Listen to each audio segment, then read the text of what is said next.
আসা মুফতির পক্ষ থেকে এখন পর্যন্ত কোনো উত্তর আসে নাই। এখন লন্ডনের মুফতি ভারতের মানচিত্র সহ বাংলাদেশের মানচিত্র এক করে পরিকল্পনা দিচ্ছেন কিনা তা আমরা জানি না।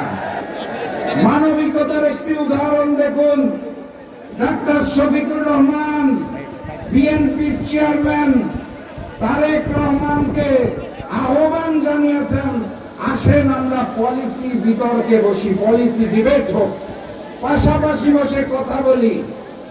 মানবিকতার বড় উদাহরণ। লন্ডন থেকে আসা মুফতির পক্ষ থেকে এখন পর্যন্ত কোনো উত্তর আসে নাই।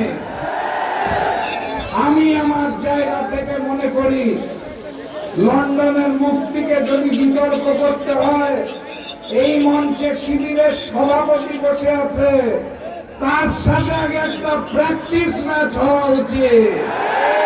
একমাত্র স্মার্ট সিটি বসুন্ধরা, আধুনিকতায় এক ধাপ এগিয়ে। এর আগে ডাক্তার শফিকুর রহমানের সাথে বসলে যে সকল অলিক স্বপ্ন দেখাচ্ছেন সেইগুলার ব্যাখ্যা উনি দিতে পারবেন না। আপনারা ফ্যামিলি কার্ডের কথা শুনেছেন, অবাস্তব অলিক পরিকল্পনার কথা শুনেছেন।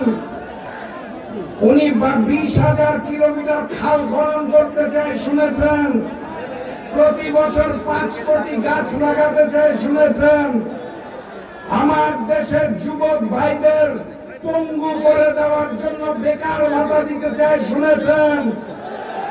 বাস্তবতা হচ্ছে 20,000 কিলোমিটার খাল খনন করতে প্রতিদিন যেই পরিমাণ খাল খনন করতে হয়, 5 কোটি প্রতি বছর গাছ লাগানোর জন্য বাংলাদেশে যেই পরিমাণ জায়গার প্রয়োজন হয় সেটা আমাদের নাই।